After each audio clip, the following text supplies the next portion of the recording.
iku ya. Lah makanya inadina yusron agama iku janjane gampang. Lah sing ngebot-ngebot ning agama iku ketok abot gara-gara menusane. Lah iya, lha iku tenanan. Agama iku ketok abot gara-gara menusane. Contoh saiki ada ngaji. Ada ngaji ini kan perkara agama lho ya. Sampai nyaman bareng. Wis mesti pusat sing wis ngomong nggih mboten Pak belas kok Mbak Jujug iki.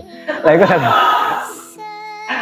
paling minimal kan sampean iku maksa awake alah maksa awak. Lah ketok abot iki gara-gara apa to? Gara-gara ya awake dhewe mergo gak iso nampa. Gak iso nampa yamene kudu ngaji, yamene kudu ngene. Mondok iki ketok abot, tapi nek dirasakno tenanan. Wenteng suwe-suwe. Nggih. Jajalan sing wong wis kadung betah meneh pondok iki. Kon boyong payah. Omangel.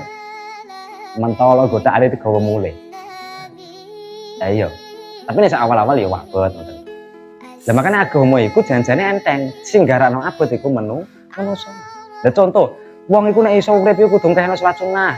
Wong salat sunah iku aku abot. Nek iso fikih paham enak ya lungguh. Nek iso lungguh, ngletak oleh berbaring. Oleh ra ketang oleh ganjaran sepertelu ra masalah.